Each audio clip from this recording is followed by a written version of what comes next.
नमस्कार, exam happy by Jharkhand channel में आपका स्वागत है। तो दोस्तों जुड़ चुका हूं मैं यहाँ पर झारखंड में होने वाली जेटेट परीक्षा की तैयारी को लेकर के। तो आपको हम बताते चले झारखंड में जो झारखंड शिक्षक पात्रता परीक्षा होने जा रही है, तो विज्ञापन निकलते के साथ ही आपको बाज़ार में बहुत सारे बाज़ारू किताब मिलेंगी और आप वहीं से लेकर के तैयारी करने लगते हैं, जिससे यहाँ पर बहुत कम प्रश्न आपको भिड़ते हैं और बहुत ज़्यादा मेहनत करने के बाद भी आप यहाँ पर सफलता नहीं प्राप्त कर पाते हैं। तो यदि आप झारखंड में होने वाले शिक्षक पात्रता परीक्षा में पास करना चाहते हैं, तो आपको यहाँ पर झारखंड में सरकारी स्कूलों में मिलने वाले जेसीईआरटी टेक्स्ट बुक पर आधारित सारे प्रश्न आपके एग्जाम में पूछे जाते हैं। और अभी झारखंड में जितना भी जेएसएससी एग्जाम ले रही है या जैक एग्जाम ले रही है, वह पाठ्य पुस्तक पर आधारित होता है। तो पाठ्य पुस्तक पर आधारित सारे प्रश्नों का नोट्स, पीडीएफ और यहाँ से जुड़ करके यदि आप तैयारी करते हैं तो 101% झारखंड में झारखंड शिक्षक पात्रता परीक्षा में आप पास कर सकते हैं। और यहाँ से सारे नोट्स को लेकर के पढ़ लेंगे, क्योंकि जेसीईआरटी के टेक्स्ट बुक पर आधारित सारे प्रश्न सभी सब्जेक्ट का बना हुआ है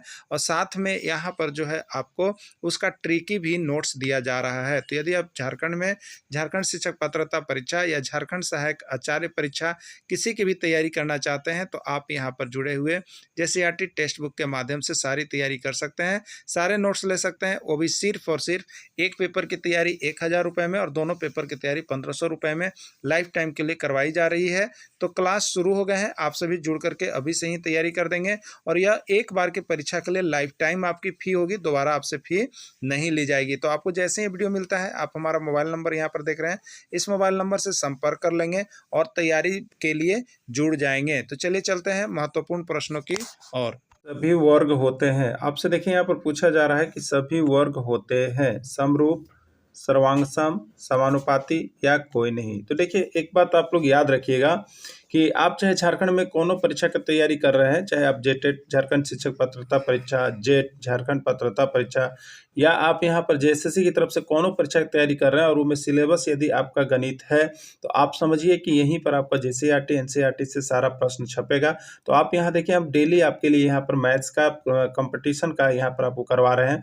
तो आप सभी लोग जरूर जुड़ जाइएगा और यहाँ पर जुड़ करके जरूर तैयारी कर लीजिएगा और आपका नोट्स पीडीएफ सारा कुछ बना हुआ है, यहाँ से परचेज करके पढ़ लीजिएगा, चाहे आप झारखंड में कोनो एग्जाम दे रहे होंगे। ठीक है, तो सभी वर्ग होते हैं, तो याद रखिएगा, चाहे आपसे पूछ दिया जाए कि सभी वर्ग किस प्रकार के होते हैं, कहने का मतलब कि सभी वर्ग, यानी एक मान लीजिए कि एक इस तरह का वर्ग है, एक बड़ा वर्ग है और एक यहाँ पर मिडिल वर्ग है। ठीक है, तो ये सभी वर्ग क्या होंगे आपसे पूछा जा रहा है। ठीक है, तो ये सभी वर्ग, चाहे वो बड़ा वर्ग हो, चाहे वो छोटा वर्ग हो, चाहे वो मझला वर्ग हो, ये सभी वर्ग जो होते हैं आपस में क्या होते हैं, समरूप होते हैं। समझ गए होंगे, सभी वर्ग समरूप होते हैं, मतलब यहाँ पर देखने में एक ही जैसा, एक ही आकृति के होते हैं, इनका लंबाई चौड़ाई से कोई लेना देना नहीं है, वे सभी समरूप होंगे। जो देखने में एक ही जैसा लगे, एक ही आकृति के हो, वे सभी समरूप होंगे, चाहे वो बड़ा हो या छोटा हो। तो आपसे पूछ दिया जा सकता है कि सभी वर्ग होते हैं या सभी वृत्त होते हैं या सभी आयत होते हैं, तो सभी क्या होंगे,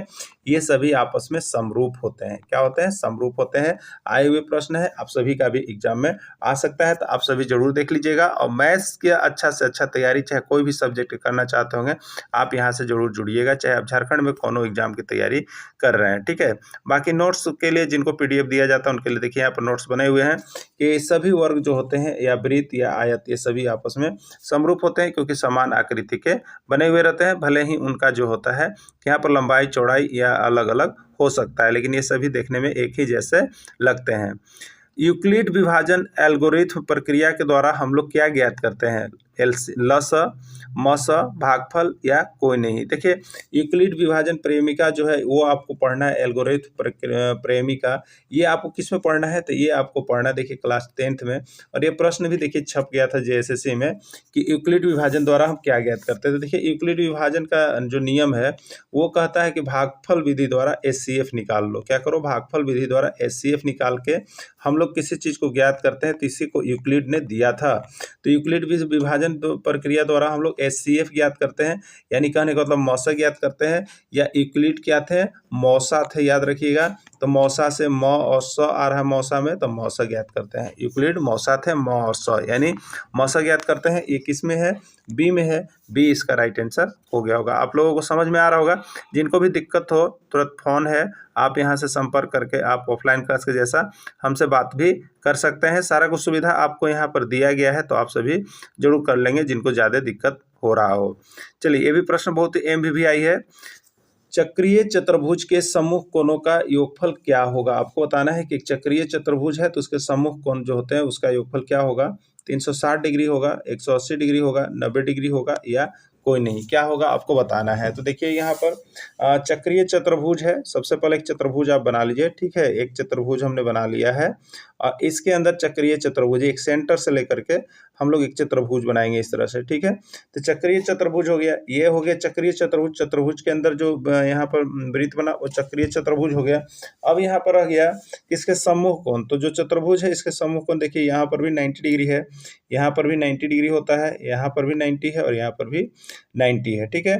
तो इसके सम्मुख कोण, तो सम्मुख यदि ए बी सी और डी हम माने तो इसके सम्मुख कौन कौन कौन आएगा? ए का सम्मुख देखिए सी होगा और बी का सम्मुख देखिए डी होगा, यानी सम्मुख कोणों का योगफल। तो ए और सी ये सम्मुख हो गए, इन दोनों कोणों का योगफल कितना होगा? तो 90 डिग्री प्लस 90 डिग्री बराबर होगा 180 डिग्री, ठीक है। तो आप याद रखिएगा चक्रीय चतुर्भुज के सम्मुख कोणों का योगफल कितना होता है? 180 डिग्री होता है। बहुत बार प्रश्न पूछा गया है। चलिए नेक्स्ट देख लेते हैं हम लोग यहाँ पर, अगला प्रश्न को देख लेते हैं। तो आप सभी देखिए यहाँ पर नोट्स बना दिए गए हैं, तो PDF जरूर परचेज कर लीजिएगा, ठीक है। PDF जरूर यहाँ से खरीद लीजिएगा क्योंकि PDF में सारा कुछ बना हुआ है, हिंट्स किया हुआ है। उसके बाद भी यदि समझ नहीं है तो आपको यहाँ पर हम लोग क्या करते हैं, तो ऑफलाइन क्लास के जैसा आपको बताते भी हैं, तो जरूर कर लीजिएगा। अगला प्रश्न है, इसमें से कौन सी संख्या अपरिमेय है? आपको बताना है कि इसमें जो संख्या दी गई है, 4 ऑप्शन है, यानी √9, √20, √25 और √49, इसमें से कौन सी संख्या अपरिमेय है आपको बताना है। चलिए जल्दी जल्दी बताइएगा। आप सभी लोग बहुत अच्छे से जवाब देते हैं यहाँ पर और सबका लगभग सही जवाब होता है, तो आप सभी जुड़ जाइए और तैयारी कर लीजिए। मैथ का देखिए तैयारी आपको शुरू कर दिया गया है क्योंकि एग्जाम जो है आपका किसी भी समय अब बहुत ही जल्द करवाया जा सकता है, तो आप सभी किसी भी एग्जाम के लिए मैथ को यहाँ पर जरूर ट्राई कर लीजिएगा और जरूर देख लीजिएगा, ठीक है। क्योंकि ये आपको केवल JCERT टेक्स्ट बुक से पढ़ाया जा रहा है जो कि NCERT कहा जा सकता है, तो उसका जरूर कवर अप करेंगे। तो देखिए √9 है, यहाँ पे क्या दिया हुआ है आपका? √9 दिया हुआ है। तो √9, तो देखिए अगर रूट में कोई संख्या दी हुई है और अगर उसका वर्गमूल निकल जाता है तो वो जो संख्या होगी वो परिमेय होगी। वो संख्या क्या होगी? परिमेय होगी, याद रखिएगा। अब आप सभी को देखिए वर्गमूल और वर्ग कम से कम 30 का वर्ग तक याद रखना है, आप सभी को इतना जरूर याद रखिएगा, ठीक है। तो √9 का वर्गमूल जब हम निकालेंगे तो 9 को 2 भाग में तोड़ेंगे तो 3 × 3 होगा, यानी इसका वर्गमूल कितना हो जाएगा? 3 हो जाएगा। अब देखिए इस पर रूट नहीं रहा ना, इसलिए √9 क्या हो गया? परिमेय संख्या हो गया। अब चलिए √25 की बात कर लेते हैं। तो 25 को यदि हम तोड़ेंगे तो रूट कितना हो जाएगा? 25 को 2 भाग में तोड़ेंगे, 5 × 5, 2 के लिए एक रूट से बाहर हो जाएगा, यानी √25 का वर्गमूल 5 होगा। इससे भी रूट समाप्त हो जाता है, तो यहाँ पर √25 भी जो है वो परिमेय संख्या हो गया, ठीक है। चलिए अगला है √49। √49 की हम बात करेंगे तो देखिए √49 यहाँ पर, तो √49 को जब हम गुणनखंड विधि से वर्गमूल निकालेंगे तो 49 को हम लिखेंगे 7 × 7 और 2 को एक ही संख्या अगर रूट के अंदर है तो यहाँ से रूट समाप्त हो जाता है और एक संख्या बाहर निकल जाती है 7, यानी √49 भी परिमेय संख्या है। अब हमारे पास एक ही ऑप्शन बच गया है, वो है √20, उसको भी चेक कर लेते हैं। तो 20 को खंड करेंगे हम 2 से तो ये 10 हो जाएगा और 2 से तो 5 हो जाएगा, ठीक है। तो √20 बराबर हम लिख सकते हैं 2 × 2 × 5 हो गया ना। ये 2 को 2 के लिए 1 2 बाहर निकल गया और एक संख्या जो 5 है वो रूट में ही बच गया, यानी इसका होगा 2√5। तो देखिए जो संख्या रूट में रह गया, पूरा रूट समाप्त नहीं हुआ, तो वही संख्या जो है ना अपरिमेय हो जाती है। तो आप अगर रूट में कोई संख्या दिया हुआ है और आपसे परिमेय अपरिमेय की जानकारी चाह रहा है तो आप क्या करें, उसका वर्गमूल निकाल लीजिए और वर्गमूल निकालने के बाद यदि वह रूट समाप्त हो जाता है तो वह परिमेय में जाएगा और रूट समाप्त नहीं होता है तो वह अपरिमेय में चला जाएगा। जरूर देख लीजिएगा क्योंकि यह बहुत ही इंपॉर्टेंट प्रश्न है, आपको पूछ दिया जा रहा है, ठीक है। चलिए नोट्स वाले के लिए देखिए यहाँ पर हमने क्लियर कर दिया है, लिख भी दिया है। आपको नोट्स की हर समय याद रहे ना, तो अभी आप सुन रहे हैं फिर बाद में आप भुला जाएंगे। जिस संख्या का वर्गमूल निकल जाता है वह परिमेय संख्या होता है और जिसका वर्गमूल नहीं निकलता है वह अपरिमेय संख्या होता है। √9 का वर्गमूल 3 होगा, √20 का देखिए 2√5 होगा, √25 का 5 होगा, 49 का 7 होगा। तो 9 का भी वर्गमूल निकल गया, 25 का भी निकल गया, 49 का भी निकल गया, लेकिन 20 का नहीं निकला। इसमें जो है 2√5 रह गया, इसलिए यह अपरिमेय संख्या है। चलिए ठीक है। अगला देखिएगा 4x² + 1/7 किस प्रकार का बहुपद है? 101 बार MVVI प्रश्न, यह किस प्रकार का बहुपद है पूछा गया था आपका JSSC में, ठीक है। 4x² + 1/7 किस प्रकार का बहुपद है, आया हुआ प्रश्न है, आप नहीं समझेंगे कि नहीं आया, ठीक है। तो 4x² + 1/7 किस प्रकार का बहुपद है? रैखिक बहुपद है, द्विघात बहुपद है, त्रिघाती बहुपद है, या कोई नहीं, ठीक है। तो देखिए रैखिक बहुपद के लिए क्या होता है कि x जो हमारा चर राशि है x से, ठीक है, वो यहाँ पर क्या होता है, उसके ऊपर पावर 1 होता है, तो ये आपको लीनियर इक्वेशन रैखिक बहुपद में डालते हैं। अगर जो हमारा चर राशि x है उसके ऊपर पावर अधिकतम घात 2 होगा, यानी x का पावर अधिकतम 2 होगा तो वो द्विघाती बहुपद होगा, और x पर पावर अधिकतम 3 होगा तो वह त्रिघाती बहुपद होगा, ठीक है। तो आप यहाँ पर देख रहे हैं कि जो हमारा x है उसके ऊपर अधिकतम घात कितना है, 2 है, इसलिए किस प्रकार का बहुपद होगा, द्विघात बहुपद होगा, द्विघाती बहुपद होगा, ठीक है। तो यहाँ पर ऑप्शन किस में है, द्विघात बहुपद, ये आपका बी में है, तो इसका राइट आंसर बी होगा। तो आप सभी को भी सही लग रहा होगा, जिनको भी समझ में आ जा रहा है बहुत अच्छा है, जिनको नहीं समझ में आ रहा है वो हमारे पास जो है यहाँ पर जरूर कमेंट करेंगे, यानी तो फ़ोन नंबर आपको दिया गया है, PDF जो भी परचेज लोग करते हैं हमारे से जुड़े हुए हैं वो जरूर यहाँ पर संपर्क कर लीजिएगा। अगला प्रश्न है, देखिए यहाँ पर नोट्स बन गया है, जिस समीकरण में यहाँ पे x का अधिकतम घात 2 होता है वह द्विघाती बहुपद है, या x का अधिकतम घात 2 है अतः द्विघात बहुपद है, ठीक है। चलिए अगला प्रश्न है, 3θ = 90 डिग्री, तो tan θ का मान क्या होगा आपको बताना है। ये देखिए त्रिकोणमिति सेक्शन है, त्रिकोणमिति सेक्शन के अंतर्गत देखिए एक प्रश्न रहेगा, और इसके लिए आप मान जरूर याद कर लीजिएगा, मान जरूर याद कर लीजिएगा, साइन का, कोस का, टेन का, कोट का, ये मान जो है एक बार जरूर रिपीट कर लीजिएगा आप लोग को, क्योंकि परीक्षा में ये सब आ रहा है, ठीक है। तो आप नहीं करेंगे तो आपको दिक्कत हो जाएगा। जिनको दिक्कत है कि मान नहीं याद होता है तो हमें कमेंट करेंगे, हम आपके लिए यहाँ पर त्रिकोणमितीय अनुपात का जो मान होता है वो आपको हम इस तरह से शॉर्ट ट्रिक से आपको दे देंगे कि आप केवल एक का याद कीजिएगा और बाकी सभी को आपको यहाँ पर याद हो जाएगा। अगर एग्जाम में आता है डायग्राम बना के दे सकते हैं, और बहुत जल्द कंप्लीट करना चाहते हैं तो जरूर रट जाइएगा, ठीक है। देखिए 3θ = 90 डिग्री, तो tan θ का मान क्या होगा आपको बताना है। देखिए 3θ बराबर कितना है, 90 डिग्री है, तो दोनों बराबर में और गुना के रूप में रहता है, तो हम लोग यहाँ पर इसको काट सकते हैं। तो 3 से 3 एकम 3, और 3 से कितना बार में कट गया, 30 बार में, यानी थीटा बराबर मान निकल जाएगा 30 डिग्री। और यदि आप ऐसे नहीं करना चाहते हैं तो आप कर सकते हैं 3θ = 90 डिग्री, इसलिए थीटा बराबर क्या हो जाएगा, 90 डिग्री और बट्टा में 3 हो जाएगा, 3 से ये 3 बार में 3 3 9 और 30 बार में कट गया, यानी थीटा का मान आपका निकल जा रहा है, वो निकल जा रहा है 30 डिग्री, ठीक है। चलिए तो अब आपसे पूछा किया गया है कि tan θ का मान बताइए, tan θ का मान बताइए। अभी हमने यहाँ पर सॉल्व किया तो थीटा बराबर निकला कितना, देखिए 30 डिग्री निकला ना, तो यहाँ पर tan है और इस थीटा के जगह पर मान बैठा दीजिए कितना, 30 डिग्री, तो tan 30 डिग्री का मान यही आपसे पूछा जा रहा है, ठीक है। अब आपको याद होगा tan 30 डिग्री का मान क्या होता है, 1/√3 होता है, और 1/√3 ही इसका आंसर हो जाएगा। 1/√3 किस में है, बी ऑप्शन में है, बी आपका सही होगा। तो आप सभी इसका मान जरूर याद कर लीजिएगा एक बार। चलिए देखिए यहाँ पर बाकी जो नोट्स PDF खरीद रहे हैं उनके लिए PDF में साथ में यहाँ पर बना दिया गया है, सॉल्व कर दिया गया है, दिक्कत हो जरूर संपर्क करेंगे। निम्न में से कौन द्विघात बहुपद है जिसके शून्यकों का योगफल -3 और शून्यकों का गुणनफल 2 है, यानी इसमें देखिए 4 ऑप्शन दिया गया है, A B C D, इसमें से कौन सा द्विघात बहुपद ऐसा है जिसके शून्यकों का योगफल -3 और शून्यकों का गुणनफल 2 है, ठीक है। चलिए इसको देखिए, हम आपको एक इसके पहले भी रिवीजन में आया हुआ था, इसका सूत्र होता है द्विघात बहुपद कैसे तैयार होता है। तो द्विघात बहुपद बराबर सूत्र जो होता है वो आपका क्या हो जाता है, तो द्विघात बहुपद बराबर होता है x² माइनस शून्यकों का योगफल इंटू x प्लस शून्यकों का गुणनफल, ठीक है। इतना पर आप बैठा दीजिएगा, आपका आंसर आ जाएगा। तो देखिए यहाँ पर क्या दिया हुआ है, शून्यकों का योगफल -3 दिया हुआ है, यानी अल्फा प्लस बीटा के जगह पर आपको कितना रखना है, -3 रखना है, और शून्यकों का गुणनफल 2 दिया है, शून्यकों का गुणनफल मतलब अल्फा इंटू बीटा बराबर 2 दिया है, बस इसी पर बिठा के आपको हल कर लेना है। चलिए देखते हैं, तो हमारा फॉर्मूला होता है x² minus alpha plus beta into x और प्लस होता है अल्फा इंटू बीटा, ठीक है। तो x² minus alpha plus beta कितना है हमारा, -3 है, तो इसको ब्रैकेट में -3 लेंगे, और प्लस अल्फा इंटू बीटा कितना है, 2 है, तो उसको हम लोग ले लेंगे, ठीक है।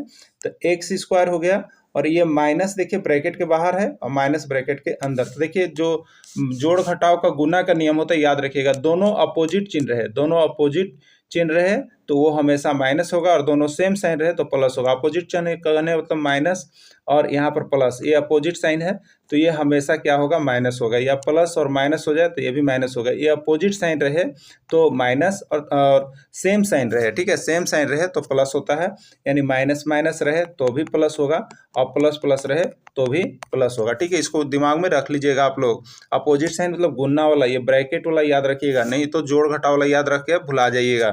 तो अब देखिए कितना हो गया, एक्स स्क्वायर माइनस था, माइनस 3x और प्लस 2 था, इसी को सोल्व करेंगे हम लोग। तो x square minus minus plus 3x और प्लस क्या हो जाएगा, 2 हो जाएगा। ये जो समीकरण है इसमें मूलों का योगफल कितना है, -3 है, और मूलों का गुणनफल कितना है, 2 है, ठीक है। तो अब यहाँ पर देखिए किस में आया हुआ है, तो x square plus 3x plus 2 यहाँ पे आया हुआ ए में, तो ए ही इसका राइट आंसर हो जाएगा। द्विघात बहुपद द्विघात समीकरण से एक प्रश्न आपका पूछा जा रहा है, ठीक है। बाकी ये नोट्स वाले के लिए है, जो हमसे जुड़ करके पढ़ते हैं वो ये ले लेते हैं यहाँ से, क्योंकि देखिए आप वीडियो देख करके नोट्स ज़्यादा नहीं बना सकते हैं, आपको बहुत दिक्कत होता है, तो आप यहाँ से PDF लेकर के भी पढ़ सकते हैं और साथ साथ आपको यहाँ पर क्लास भी दे दिया जाता है। दोनों सुविधा, 3 सुविधा आपको यहाँ पर दी जाती है हमारे चैनल पर, तो आप सभी जरूर जुड़ जाइएगा, ठीक है। अभी देखने के बाद अभी मोबाइल नंबर दिया गया है, कॉल कर लेंगे आप लोग। संख्या 3, 4, 5, 17 तथा x का माध्य 6 है, तो x का मान ज्ञात करें, आपको बताना है, ठीक है। आपको बताना है कि माध्य क्या होगा। तो देखिए माध्य बराबर क्या होता है, अभी हम लोग फॉर्मूला याद रखेंगे। माध्य बराबर होता है अंकों का, दिया हुआ जो अंक है अंकों का कुल योग, क्या होता है, अंकों का कुल योग, और बट्टे होता है अंकों की कुल संख्या, ठीक है, यही होता है ना, अंकों की कुल संख्या। तो देखिए अंक दिया हुआ है, संख्या कौन कौन दिया हुआ है, 3, 4, 5, 17 और x इतना दिया हुआ है, और माध्य कितना दिया हुआ है, माध्य 6 है। तो हम यहाँ पर बैठा देंगे तो किस तरह से होगा, माध्य बराबर यहाँ पर 6 हो जाएगा, और अंकों का कुल योग तो कितना लिखेंगे, 3 + 4 + 5 + 17 और प्लस x, और बट्टे अंकों की कुल संख्या। तो अंकों की कुल संख्या कितनी हो जाएगी, तो अंकों की कुल संख्या देखिए 1, 2, 3, 4 और 5 है, तो बट्टा में 5 कर देंगे, ठीक है। अब इसको आप जोड़िएगा तो क्या आ जाएगा, 6 बराबर, आप देखिएगा 3 और 4 7, 5 12 और 17 29, और 29 में x नहीं जुड़ेगा इसलिए 29 + x हो जाएगा, 29 + x और बट्टा कितना हो जाएगा, 5। देखते हैं आगे इसको सॉल्व करते हैं। तो क्या आ गया मेरा, 6 बराबर आ गया था 29 + x और बट्टा 5, ठीक है। अब 6 के नीचे हम 6/1 कर सकते हैं, इसको क्रॉस मल्टीप्लिकेशन कर दीजिएगा, तीसरा तिछी गुना, तो 1 से 29 में गुना करेंगे तो 29 आएगा, और 1 से x में गुना करेंगे तो x आएगा, और 6 से 5 में गुना करेंगे तो 6 बजे 30 आ जाएगा। अब x बराबर क्या होगा, तो x बराबर आप निकाल सकते हैं। तो देखिए ये 29 को हम लोग बॉर्डर पार करेंगे, बॉर्डर के इधर है, बाएं तरफ दाएं तरफ जाएगा, तो ये प्लस में है तो माइनस में आएगा, और किसके बाद आएगा, तो जो दाएं तरफ पहले से है उसके बाद लिखेंगे हम, ठीक है। तो x बराबर क्या हो जाएगा, 30 और माइनस क्या कर देंगे, 29। अब 30 में से 29 घटाएंगे तो कितना बचेगा, 1 बचेगा ना, तो यही आपका x का मान निकल रहा है, यानी x बराबर 1 होगा। किस में ऑप्शन है, ए में ऑप्शन है, तो ए बिल्कुल इसका सही आंसर है, ठीक है। तो इस तरह से देखिए बहुत ही अच्छे अच्छे प्रश्न आपके एग्जाम में आते हैं। लेकिन अब आप सोचिए कि देखिए पहले जिस तरह से प्रश्न आता था वो नहीं आ रहा, अभी आपको जो है NCERT टेक्स्ट बुक अब देखना जरूर हो गया। पहले RS अग्रवाल से बहुत ज़्यादा प्रश्न आते थे, अब अभी भी उसी को यदि आप बना करके रखे हैं जो झारखंड में एग्जाम आ रहा है तो आप फंस रहे हैं, ठीक है। वहाँ से आप पढ़ना नहीं आया है आपको, आपको सिर्फ यहाँ से देखना है। तो इस तरह से आप यहाँ पर माध्य निकाल लिए, और देखिए जो जुड़ करके तैयारी कर रहे हैं तो उनको सारा PDF और मटेरियल बना हुआ मिल रहा है, और साथ ही साथ वो शाम को जुड़ करके यहाँ पर कॉल करके भी ऑफलाइन क्लास के जैसा भी यहाँ पर हमसे साथ तैयारी कर रहे हैं। तो आप सभी भी जुड़ जाइएगा, जिनको लगता है कि कमज़ोर है मेरा मैथ और हम नहीं कर सकते हैं, तो उनको यहाँ पर हम मैथ में बहुत ही अच्छा मार्क्स उठा देंगे। बाकी GK हो, GS हो, आपका पर्यावरण हो, CDP हो, सभी का तैयारी यहाँ पर हो रहा है। अगला है, दो क्रमिक सम संख्या का HCF क्या होगा, ये भी प्रश्न आपका JSSC में पूछा हुआ है, ठीक है। दो क्रमिक सम संख्या का HCF क्या होगा आपको बताना है। 1 होगा, 2 होगा, 3 होगा या कोई नहीं। चलिए सबसे पहले प्रश्न की बात करते हैं। दो क्रमिक सम संख्या, दो क्रमिक, क्रमिक मतलब क्रम से जो सम संख्या आती है, तो अगर हम 2 लेंगे उसके बाद क्रम से 4 आएगा, उसके बाद क्रम से 6 आएगा, उसके बाद 8 आएगा, उसके बाद 10 आएगा और इसी तरह से क्रम से आएगा। लेकिन यहाँ पर हमने ज़्यादा भी ले लिया, लेकिन यहाँ पूछा दो को कोई क्रमिक संख्या लीजिए, क्रम से होना चाहिए, ठीक है। तो क्रम से हम लेंगे तो 2 के बाद कितना लेंगे, 4 लेंगे। इन दोनों का एचसीएफ कितना होगा, तो भाग विधि से आप देखिएगा तो 4 को 2 से भाग दीजिएगा तो 2 दूनी 4 हो गया, 0 हो गया। तो जहाँ पर भाग लगता है उसका जो यहाँ पर ये भाजक होता है, क्या होता है, ये भाजक होता है, वही एचसीएफ होता है। तो एचसीएफ क्या हो गया, 2 हो गया। चलिए एक और चेक कर लेते हैं। मान लीजिए 6 और 6 के बाद क्रम से क्या आएगा, 8 आएगा। इसका एचसीएफ हमको देखना है कितना होगा, किसी का भी हो सकता था। तो 8 में हम क्या करेंगे, 6 से लगाएंगे, कितने बढ़ जाएगा, 1 बढ़ जाएगा। यहाँ कितना बच गया, 6, यहाँ कितना आया, 2, ठीक है।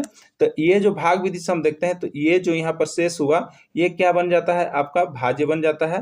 और जो पहले से यहाँ पर भाज्य था वो फिर भागफल बन जाता है। अब देखिए 2 तिया कितना हो गया, 6 हो गया, कट गया ना, तो कट गया है, 0 पर आया, 0 आया तो उसके पहले यहाँ पर भाज्य कितना है, 2 है। तो इसका भी एचसीएफ कितना हो गया, 2 हो गया। तो आप किसी भी तरह से एचसीएफ निकालिएगा दो क्रमिक संख्या का तो उसका आंसर कितना आ रहा है, 2 आ रहा है। तो याद रखिएगा दो क्रमिक सम संख्या का एचसीएफ, याद रखिएगा सम संख्या का एचसीएफ कितना होगा, 2 होगा। यही राइट आंसर होगा। आपको हमने बनाकर भी दिखा दिया। और बाकी देखिए यहाँ पर 2 4 का एचसीएफ निकालिएगा तो भी 2 आ रहा है। आप जिस विधि से एचसीएफ निकाल लीजिए, आपको मौसा जैसे भी निकालने होता है आप निकाल के देख लीजिएगा, ठीक है। ये नहीं कि आप भाग विधि से ही निकालें, आपको जो विधि अच्छा लगता है आप उससे मौसा निकालिएगा। देखिएगा कोई भी दो क्रमिक संख्या का तो 2 ही आएगा। तो यहाँ पर देखिए बन गया है, अतः दो क्रमिक सम संख्या का एचसीएफ 2 होता है। याद कर लीजिएगा, समझ लीजिएगा, देख लीजिएगा, दिक्कत हो तो कॉल कर लीजिएगा, ठीक है।